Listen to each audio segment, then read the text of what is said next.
Building confidence. Is it actually possible to become more confident than you are now? Yes, absolutely. And in this podcast, I'm going to explain 4 different methods for how you can boost your confidence whenever you need it. Now, obviously, there are some situations in life where confidence is a very important factor. Public speaking is a great example. If I get up to give a speech and I'm feeling nervous or anxious, my performance will tend to suffer. Especially at the beginning of the speech, that's a very common problem.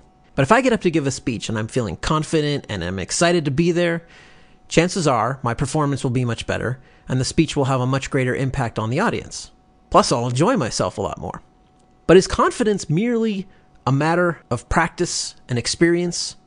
Is it a matter of knowing your material so well that you're an expert, or being so prepared for a situation that you're confident because you know nothing's going to go wrong, that you know you'll be able to handle anything that comes up? No. While having a lot more experience can obviously boost your confidence, it's actually not necessary. Let me share with you a simple story from my childhood about confidence. When I was in the 2nd grade, my school had a spelling contest. It was a contest my school had every single year. And for some reason, I don't know why, I told my mom that I was going to win first place. And she just laughed at me. To be honest, she had no real reason to believe me, because I wasn't a particularly great speller, and I hadn't even placed in the previous year's contest. But for some reason, I was so sure of myself. So I said, okay, Mom, I'm going to bet you double allowance for a month that I'll win. And if I lose, then I'll do all my chores for no allowance for a month. Now, my mom thought that was a sucker bet, so she took it. And she said, what if you come in 2nd or 3rd? I said, nope, has to be first place. So we shook hands to seal the deal. And my mom was sure that she was going to win, and I was sure that I was going to win. Now, from an objective standpoint, her bet was the most logical. There was no real reason to believe that I was going to win the contest, especially first place. I certainly didn't do that well in it the previous year. I just became certain I was going to win, even though I had no real external reason to believe that. Sure enough, when the contest ended, I won first place. And the funny thing was that after school that day, when my mom picked me up from school in 2nd grade and I ran up to her and told her I'd won the contest, she just laughed at me because she didn't believe me. And I said, no, really, I did win. So she actually had to grab another student from my class who was passing by to ask them who won the contest. And when they said that I did, she was really surprised. But I got double allowance for a month, which turned out to be $4 extra. Wow. But I'll tell you, the look on my mom's face was really priceless. I won that spelling contest because I convinced myself that I would win. And all my actions, the practice I did, and eventually the result of winning the contest flowed from that belief. So the funny thing was that I had the confidence first before I had the competence. My high degree of confidence that I would win caused me to take all the actions that eventually led to victory. I do not think I necessarily would have won if I was confident, but without following it up with action. But it was the confidence that created the drive to take those actions. Had I not been so confident, I would not have practiced as hard as I did, and I probably would have been defeated before the contest even began. But I had no previous results to justify feeling confident. I mean, doesn't confidence have to be earned after all? Don't you need a reason to believe that you can excel at something, especially something new, maybe something you've never performed well at before? And you know what? The answer is no. You don't need to justify the feeling of confidence. Confidence is a feeling of certainty. And a history of success can enhance that feeling of certainty, obviously, but you don't actually need that history to feel confident. See, confidence is really a natural inner resource that you can tap into whenever you want. So if you're going to commit to doing something, then why not go into it feeling certain of success? You don't need to earn that feeling and have some external means of justifying it. It's just simply something you can claim whenever you want it. Now, it's one thing to say that you can do this. Let's move on discussing how you can do this. So I'm going to give you 4 ways that you can actually boost your confidence so you can sort of put yourself in this state and gain the benefits of being confident regardless of your external circumstances, regardless if you think you have some way of justifying that feeling. So the first method is basically visualization. In your mind's eye, see yourself acting with confidence. Albert Einstein said that imagination is more powerful than knowledge. That's really the key to feeling confident, because you don't need the knowledge to justify feeling confident when you can use your imagination to create the feeling of confidence. Suppose you're about to give a speech. Now, there's a visualization recipe for feeling confident, and there's a visualization recipe for feeling self-doubt.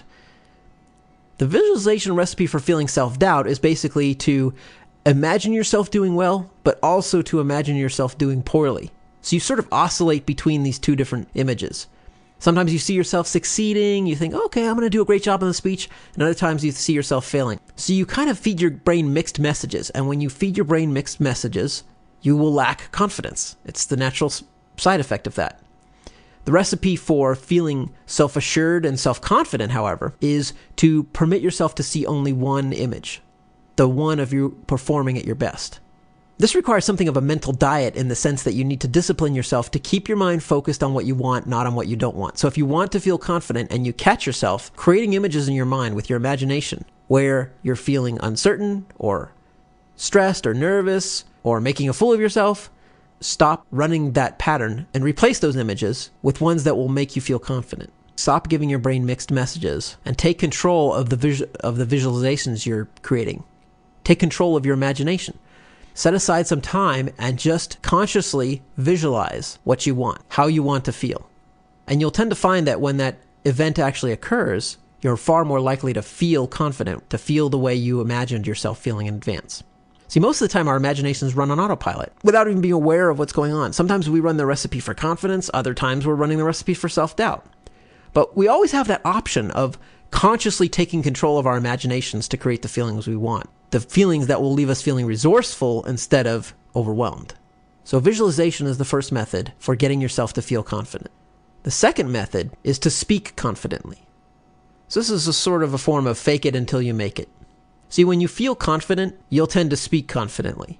You can pick out a person who feels confident because they speak in such a way that they just project confidence. You can say, wow, that guy seems really confident or really sure of himself. But how do you know? You could pick that up over the telephone because just by hearing a person's voice, you can hear that they sound confident, right? Or you can also hear self-doubt in the way people talk. Partly it's word choice, but it's also partly how people deliver their words. So, for example, if I were to say, I don't know, I hope this works out, or I hope you know what you're doing, that's the language of doubt, obviously. But if I say something like, no problem, I'll get it done, I'm choosing to use more confident words, but also to express myself confidently. And the interesting thing is that while you will speak confidently when you're feeling confident, the process also works in reverse. So when you simply speak confidently, even though you may not initially feel confident, you'll tend to create the feeling of confidence as well. So you say to yourself, I hope this works out, you'll feel doubtful. But say to yourself, no problem, I'll do it. And you'll feel more confident and certain, especially if you do that for a few minutes. Just start talking yourself into a state of confidence. See, the specific words you use are going to heavily influence how you'll feel. So when you catch yourself talking about your goals and your plans with really wimpy and uncertain words like hopefully, probably, maybe, stop doing that. Replace that language with stronger, more certain words like absolutely, definitely, yes, no problem, and you'll be more likely to put yourself in a state of confidence. Again, confidence is an emotional state. It's an inner state of being. And in this case, we're using our language to put ourselves in that state. So again, simply by using the language of confidence, speaking as if you already were confident, you'll tend to induce the feeling of confidence within you. Now, the third method is very similar to the second method, except instead of speaking confidently, we're going to use our whole bodies and we're going to move confidently. See, if you're feeling self-doubt, you're probably breathing shallowly, you're probably slumping your shoulders. You may even be slowly rocking from side to side as you're oscillating between two possible outcomes.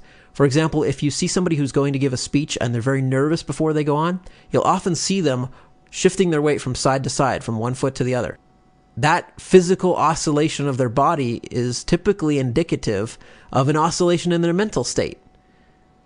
They're trying to convince themselves that they're going to do well, and at the same time, they're feeling some degree of self-doubt. So they're not totally certain they're going to fail, but they're not certain they're going to succeed either. They're in the state of uncertainty.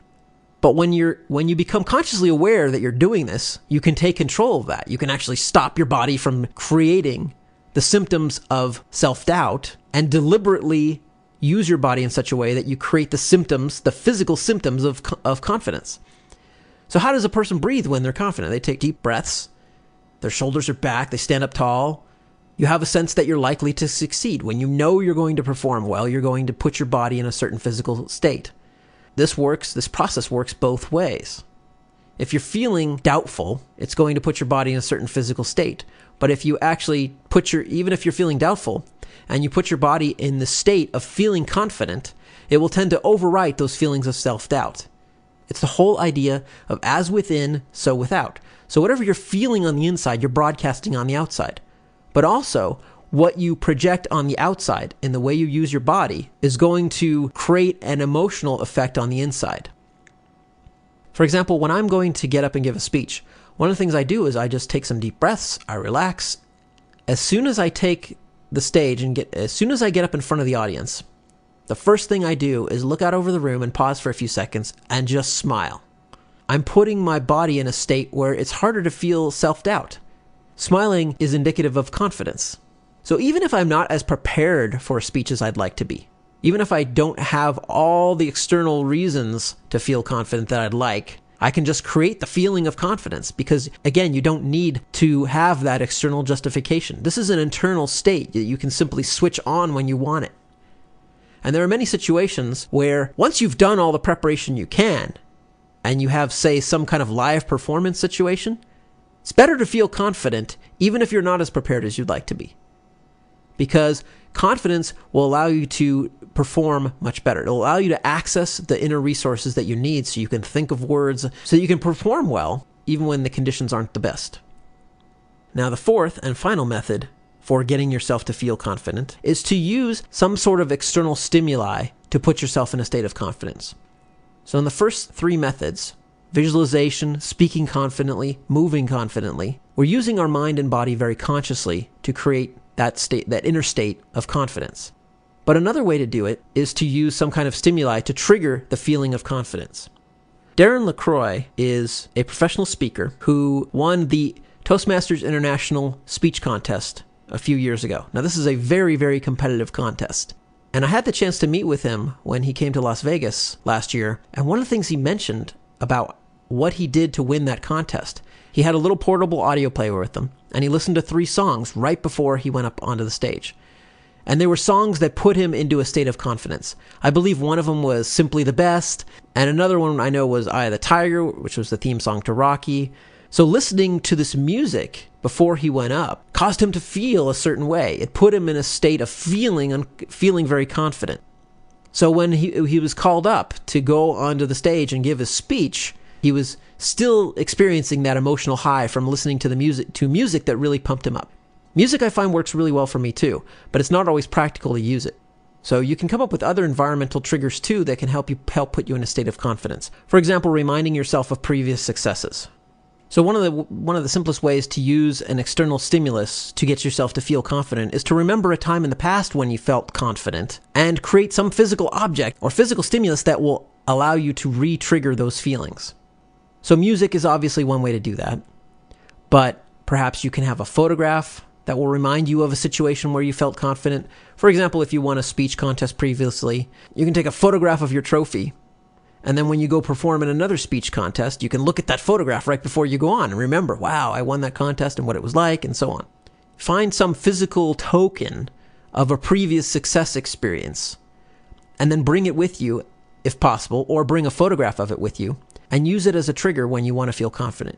Just look at it and use it to trigger the memory that will bring up once again those feelings of confidence. So you're sort of replaying a previous instance of confidence. You're triggering a memory of a time when you felt confident, and that confidence feeling comes right along with the memory.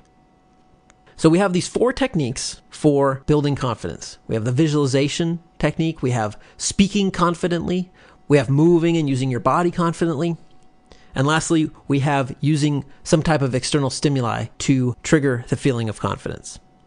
These techniques work especially well when you're in some kind of live performance situation where you can't do any more preparation than you've already done, and where it's better to be overconfident than underconfident. For example, if you're about to go up to give a speech, or take an exam, or ask for a raise or promotion, or ask someone out on a date. Of course, don't use this method to skimp on preparation when it isn't to your advantage to do so. But do take advantage of it when you're in one of those live performance situations and where confidence could boost your performance significantly. Until next time, live consciously.